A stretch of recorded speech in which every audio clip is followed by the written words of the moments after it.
کہ آپ صلی اللہ علیہ وسلم کی وفات ہوئی یا آپ زندہ ہیں اور ہر جگہ پر موجود ہیں؟ اگر اللہ کے نبی صلی اللہ علیہ وسلم زندہ ہیں، ہر جگہ پہ موجود ہیں، مسجد نبوی میں کے قریب جو قبر ہے حضرت عائشہ کے حجرے میں، وہ کس کی ہے؟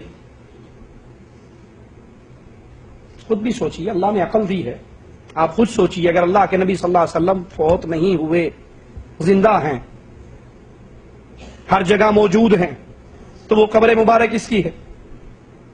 صحابہ نے کس کو دفن کیا؟ حضرت فاطمہ کس کے مرنے پر روئی؟ ابو بکر صدیق کس کے مرنے پر آنسو بہا رہے تھے؟ عمر فاروق کس کے مرنے پر کہہ رہے تھے جس نے کہا میرا نبی مر گیا میں گردن کاٹ دوں گا؟ بلال کس کے مرنے پر مدینہ چھوڑ کر گئے؟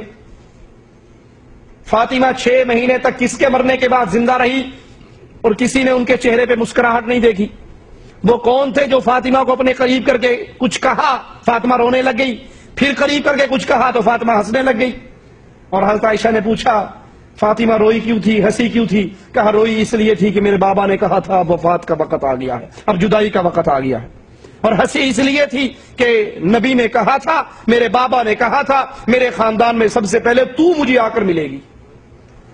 اللہ سے ڈریے، یہ گمراہ ترین عقیدے قبر پرستوں کے کہ نبی زندہ ہیں، حاضر ناظر ہیں، ہر جگہ پہ موجود ہیں، آپ فوت نہیں ہوئے، یہ قرآن کے بھی خلاف ہیں۔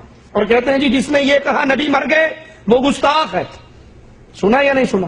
کئی لوگوں پر ہمارے ملکوں میں گستاخ رسول کا پرچہ ہوتا ہی اس جرم پہ ہے، اس نے یہ کہا تھا کہ نبی مر گئے، جو کہے نبی مر گئے وہ گستاخ۔ نعوذ باللہ، قرآن کے بارے میں کیا کہو گے؟ قرآن اللہ کے نبی کی گستاخی کرتا ہے؟ قرآن اعلان کر رہا ہے انک میت و انہم میتون، اے نبی آپ نے بھی مرنا ہے اور دنیا میں جو بھی آیا ہے وہ مرنے کے لیے آیا ہے۔ وما محمد الا رسول قد خلت من قبلہ الرسل افئن مات، محمد صلی اللہ علیہ وسلم گزرے ہوئے رسولوں کی طرح ایک رسول ہے۔ افئن مات، اگر یہ مر جائے، فوت کا لفظ نہیں، انتقال کا لفظ نہیں، وصال کا لفظ نہیں، موت کا لفظ ہے۔ افئن مات، اگر محمد مر جائے صلی اللہ علیہ وسلم، تو بتائیے قرآن اللہ کے نبی کی گستاخی کر رہا ہے۔ اسی لیے وہ یار لوگ کہتے ہیں جی قرآن کی یہ آیت تو ٹھیک ہے لیکن ہمارے مذہب کے خلاف ہے۔ اور بے وقوف، جس کا مذہب قرآن کے خلاف ہے، قرآن سچا یا مذہب سچا؟ شیطان کا مذہب قرآن کے خلاف ہے، مسلمان کا مذہب قرآن کے مطابق ہوتا ہے۔ اگر قرآن کی آیتیں تیرے مذہب کے خلاف ہیں، قرآن کو چھوڑے گا یا مذہب کو؟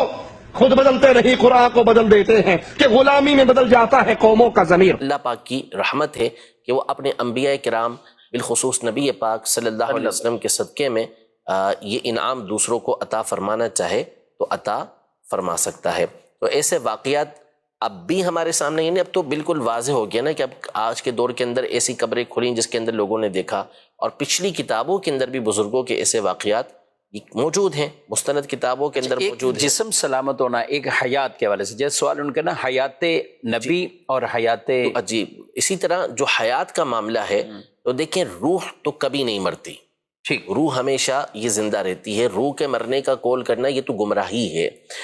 موت جو نام ہے وہ روح کے جسم سے جدا ہونے کا نام ہے، اس کے بعد جو روح ہے اس کا تعلق جسم کے ساتھ رہتا ہے، حتیٰ کہ کافر کا بھی رہتا ہے، اس کی روح کا بھی تعلق اس کے جسم کے ساتھ ختم نہیں ہوتا۔ جو عذاب ہوتا ہے یہ جسم اور روح دونوں کے اوپر ہو رہا ہوتا ہے۔ اسی طرح نیک لوگوں کے اوپر جو انعام ہوتا ہے تو وہ جسم اور روح دونوں کے اوپر ہوتا ہے، یعنی ایسا نہیں کہ اکیلے روح کو سکون مل رہا ہے، لطف مل رہا ہے۔ اسی لیے تو دیکھیں کہ جسم ہوتا ہے قبر کے اندر، روح کسی بھی مقام پر ہو، جو مختلف احادیث کے اندر مختلف جو ہے وہ روحوں کے بارے میں ہے کہ کہاں کون سی روح رہے گی، تو پھر بھی جب بندہ قبر پر جاتا ہے تو قبر کے اندر جو مردہ ہوتا ہے وہ اس کو پہچانتے ہی، حدیثوں کے اندر موجود ہے، سلام کرتا ہے تو اس کے سلام کا جواب دیتا ہے، وہ اس کا قریبی ہوتا ہے تو اس سے اس کو انسیت حاصل ہوتی ہے۔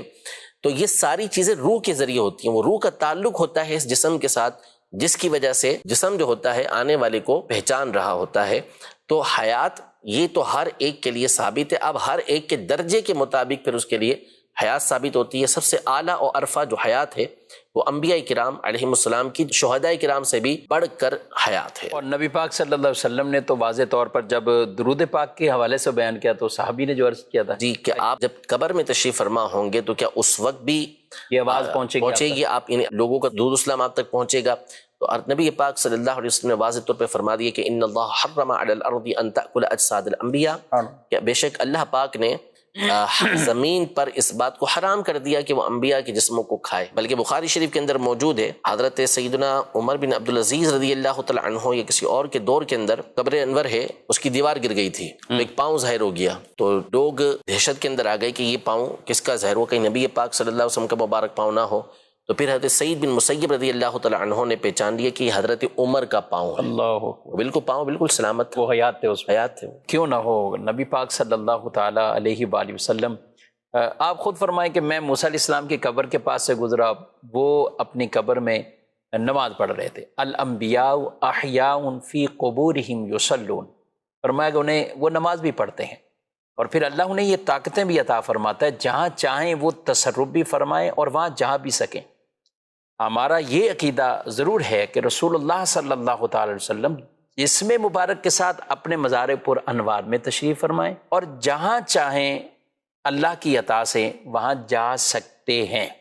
یہ نہیں ہے کہ ہر جگہ آپ موجود ہیں، ہر محفل میں آپ باقاعدہ تشریف فرما ہوتے ہیں اور جاتے ہیں جسم مبارک کے ساتھ، یہ نہیں، علم کے ساتھ سب کو مشاہدہ فرما رہے، پوری کائنات کو مشاہدہ فرما رہے ہیں، اور ہماری آوازوں کو، ہماری فریادوں کو وہ باقاعدہ سنتے ہیں۔ میرے امام اعلی حضرت فرماتے ہیں، دور و نزدیک کے سننے والے وہ کان، کان لال کرامت پہ لاکھوں سلام۔